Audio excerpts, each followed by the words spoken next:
Leitura Bíblica Anual 2022, dia 163, 11 de julho, segunda-feira. Primeiro livro de Samuel, capítulo 18.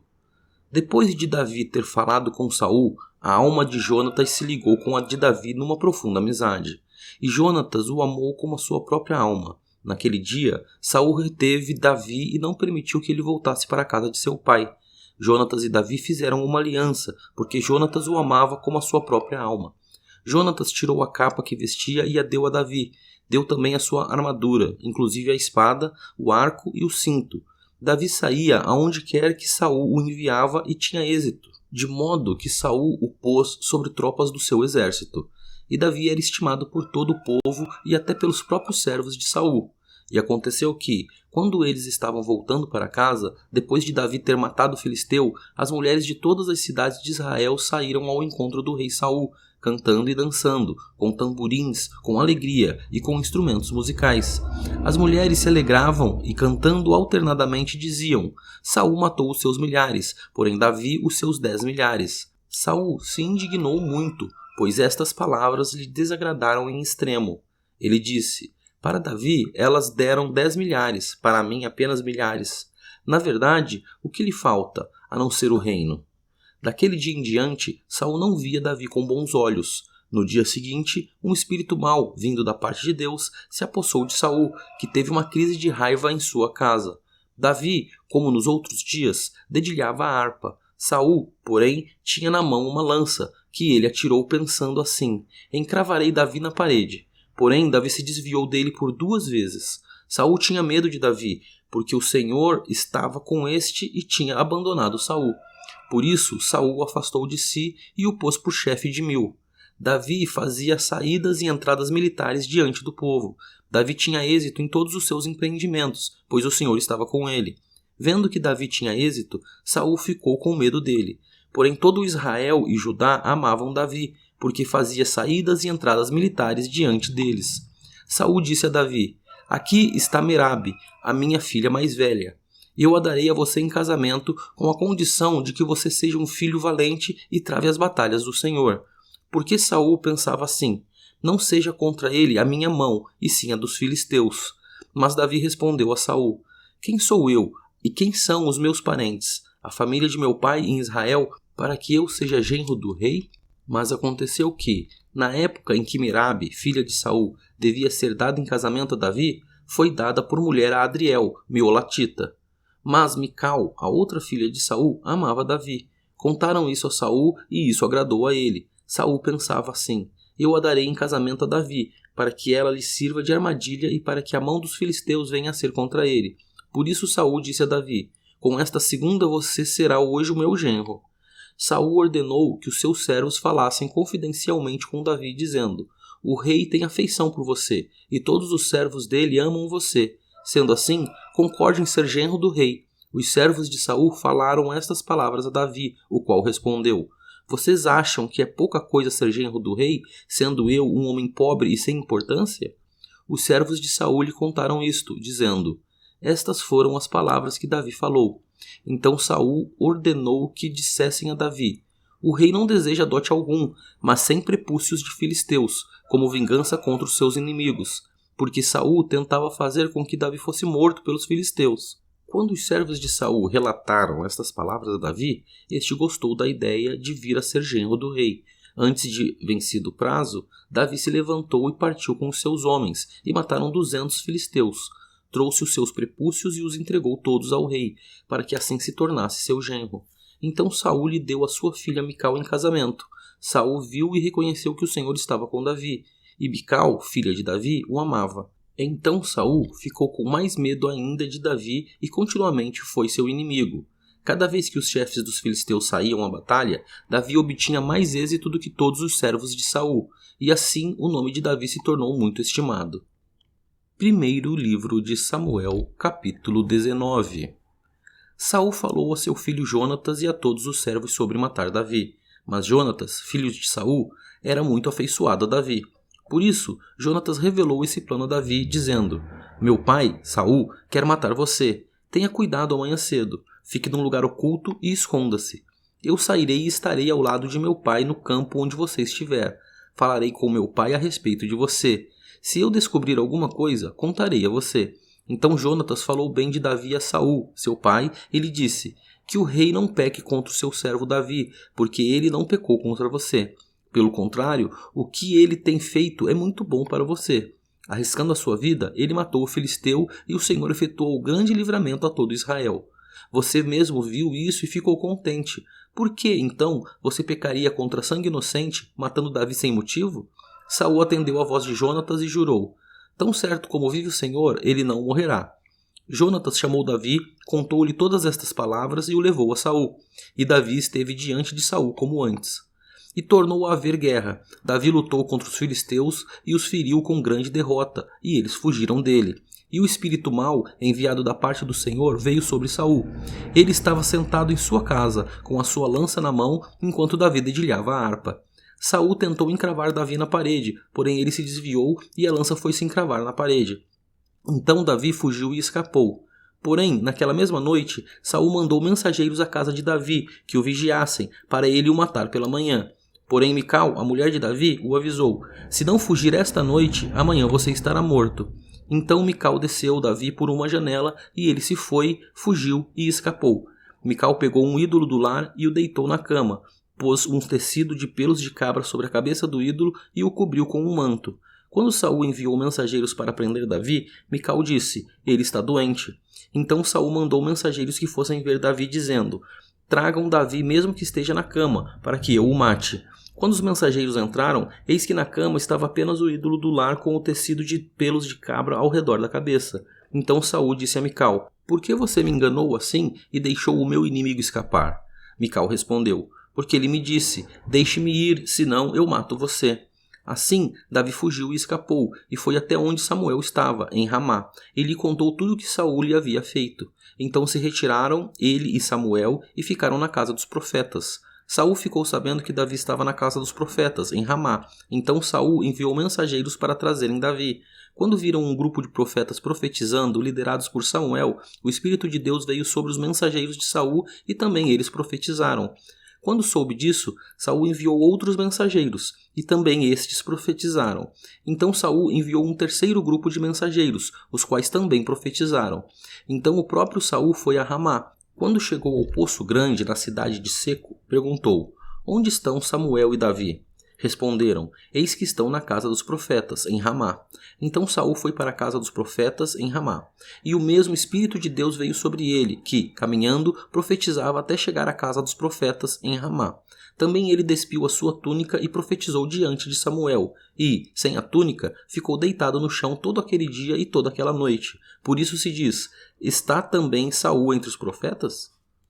Primeiro livro de Samuel, capítulo 20. Então Davi fugiu da casa dos profetas, em Ramá, foi até o lugar onde Jonatas estava e lhe perguntou: o que foi que eu fiz? Qual é a minha culpa? E qual é o meu pecado diante de seu pai, que procura tirar minha vida? Jonatas respondeu: nada disso, você não será morto. Meu pai não faz coisa nenhuma, nem grande nem pequena, sem primeiro me dizer. Por que, então, meu pai esconderia isso de mim? Não há nada disso. Então Davi respondeu enfaticamente: seu pai sabe muito bem que encontrei favor diante de você. Assim, ele resolveu que você não deve ficar sabendo disso, para não se entristecer. Mas tão certo como vive o Senhor, e como você vive, Jonatas, há apenas um passo entre mim e a morte. Jonatas disse a Davi: farei tudo o que você quiser que eu faça. Davi disse a Jonatas: amanhã é a festa da lua nova, em que sem falta deveria assentar-me com o rei para comer. Mas deixe que eu vá embora, para me esconder no campo, até a tarde do terceiro dia. Se o seu pai notar a minha ausência, diga o seguinte: Davi me pediu muito que o deixasse ir a toda pressa a Belém, sua cidade, porque lá será oferecido o sacrifício anual para toda a família. Se ele disser: está bem, então este seu servo terá paz. Porém, se ficar com muita raiva, saiba que ele já decidiu me fazer mal. Use, pois, de misericórdia para com este seu servo, porque você me fez entrar em aliança no Senhor com você. Mas, se sou culpado, mate-me você mesmo. Por que você me levaria ao seu pai? Então Jonatas disse: nada disso. Se eu de algum modo soubesse que o meu pai está determinado a trazer esse mal sobre você, acha que eu não avisaria você? Então Davi perguntou: Quem irá me avisar se, por acaso, o seu pai lhe responder asperamente? Jonatas respondeu: Venha, vamos ao campo. E eles foram. Jonatas disse a Davi: O Senhor, Deus de Israel, seja testemunha. Amanhã ou depois de amanhã, a estas horas, sondarei meu pai. Se houver algo favorável a Davi, eu lhe mandarei dizer. Mas, se meu pai quiser fazer mal a você, que o Senhor faça com Jonatas o que bem quiser, se eu não o avisar disso e não o deixar ir embora, para que você siga em paz. E que o Senhor esteja com você, como tem estado com o meu pai. E, se eu, então, ainda viver, use para comigo da bondade do Senhor, para que eu não morra. Nem tampouco jamais afaste da minha casa a sua bondade, nem ainda quando o Senhor eliminar da face da terra todos os inimigos de Davi. Assim, Jonatas fez aliança com a casa de Davi, dizendo: Que o Senhor vingue os inimigos de Davi. Jonatas fez com que Davi jurasse de novo, pelo amor que lhe tinha, porque Jonatas o amava com todo o amor da sua alma. Jonatas disse a Davi: Amanhã é a festa da lua nova. Eles vão perguntar por você, porque o seu lugar estará vazio. No terceiro dia, vá depressa ao lugar onde você se escondeu no dia do combinado e fique junto à pedra de Ezel. Atirarei 3 flechas para aquele lado, como quem atira ao alvo. Eis que mandarei o moço e lhe direi: Vá, procure as flechas. Se eu disser ao moço: Olhe, as flechas estão para cá de você, traga-as. Então venha, Davi, porque, tão certo como vive o Senhor, você terá paz e nada há que temer. Porém, se eu disser ao moço: Olhe, as flechas estão mais para lá de você, vá embora, porque o Senhor manda que você vá. Quanto àquilo de que eu e você falamos, eis que o Senhor é nossa testemunha para sempre. Então Davi se escondeu no campo, e sendo a festa da lua nova, o rei se pôs à mesa para comer. O rei sentou-se na sua cadeira, segundo o costume, no lugar junto à parede. Jonatas ficou na frente dele, e Abner sentou-se ao lado de Saul, mas o lugar de Davi estava desocupado. Porém, naquele dia, Saul não disse nada, pois pensava: deve ter acontecido alguma coisa com ele. Ele está cerimonialmente impuro, certamente está impuro. No dia seguinte, o segundo dia da festa da lua nova, o lugar de Davi continuava desocupado. Então Saul perguntou a Jonatas, seu filho: Por que o filho de Jessé não veio comer, nem ontem, nem hoje? Jonatas respondeu: Davi me pediu encarecidamente que o deixasse ir a Belém. Ele me disse: Peço que você me deixe ir, porque a nossa família tem um sacrifício na cidade, e um de meus irmãos insiste comigo para que eu vá. Portanto, se encontrei favor aos seus olhos, peço que me deixe partir, para que eu veja os meus irmãos. Por isso, não veio à mesa do rei. Então Saul ficou irado com Jonatas e lhe disse: Seu filho de mulher vadia e rebelde, você acha que eu não sei que você elegeu o filho de Jessé para vergonha sua e para vergonha de sua mãe? Pois, enquanto o filho de Jessé viver sobre a terra, nem você estará seguro, nem seguro estará o seu reino. Por isso, mande buscá-lo, agora, porque deve morrer. Então Jonatas perguntou a Saul, seu pai: Por que ele deve morrer? O que foi que lhe fez? Então Saul atirou a sua lança contra Jonatas para matá-lo. Com isso, Jonatas entendeu que, de fato, seu pai já havia decidido matar Davi. Por isso, Jonatas, com muita raiva, se levantou da mesa e, neste segundo dia da festa da lua nova, não comeu pão, pois ficou muito sentido por causa de Davi, a quem seu pai havia insultado. Na manhã seguinte, Jonatas saiu ao campo, no tempo combinado com Davi, e levou consigo um rapazinho. Então disse ao seu rapaz: Corra e busque as flechas que eu atirar. O rapaz correu e ele atirou uma flecha, que fez passar além do rapaz. Quando o rapaz chegou ao lugar da flecha que Jonatas havia atirado, Jonatas gritou atrás dele: A flecha não está mais para lá de você? Jonatas gritou mais uma vez: Vamos, depressa, não fique aí parado. O rapaz de Jonatas apanhou as flechas e voltou ao seu senhor. O rapaz não entendeu coisa alguma, pois só Jonatas e Davi sabiam deste combinado. Então Jonatas deu as suas armas ao rapaz que o acompanhava e lhe disse: Vá, leve-as para a cidade. Quando o rapaz foi embora, Davi se levantou do lado do monte de pedras e se prostrou com o rosto em terra 3 vezes, e beijaram um ao outro e choraram juntos. Davi, porém, muito mais. Então Jonatas disse a Davi: Vá em paz, porque ambos juramos em nome do Senhor, dizendo: O Senhor seja para sempre testemunha entre mim e você, e entre a minha descendência e a sua descendência. Então Davi se levantou e foi embora, e Jonatas voltou para a cidade. Salmos, capítulo 11. No Senhor me refugio. Como então vocês dizem à minha alma: Fuja como um pássaro para o seu monte? Porque eis aí os ímpios, armando seus arcos, colocaram a flecha na corda para, às escondidas, dispararem contra os retos de coração.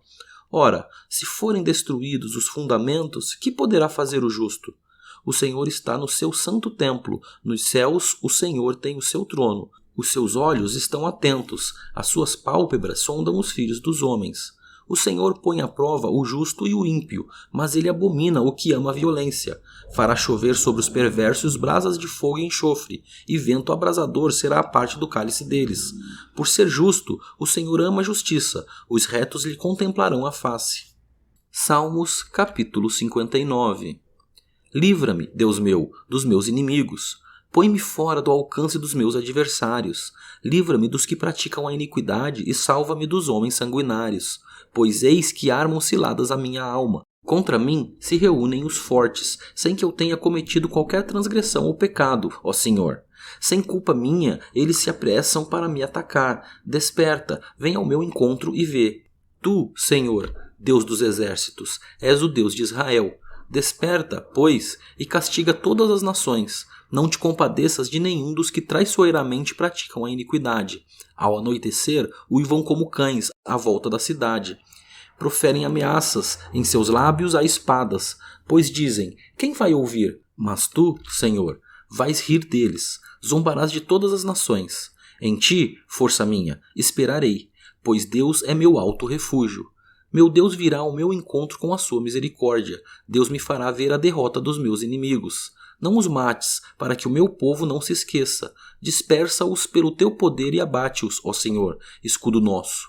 Pelo pecado de sua boca, pelas palavras dos seus lábios, na sua própria soberba sejam enredados e pelas maldições e mentiras que proferem. Consome-os com indignação. Consome-os, para que deixem de existir e se saiba que Deus reina em Jacó, até os confins da terra. Ao anoitecer, uivam como cães, à volta da cidade. Vagueiam à procura de comida e, se não se fartam, então rosnam. Eu, porém, cantarei a tua força. Pela manhã louvarei com alegria a tua misericórdia, pois tu me tens sido alto refúgio e proteção no dia da minha angústia. A ti, força minha, cantarei louvores, porque Deus é meu alto refúgio, é o Deus da minha misericórdia.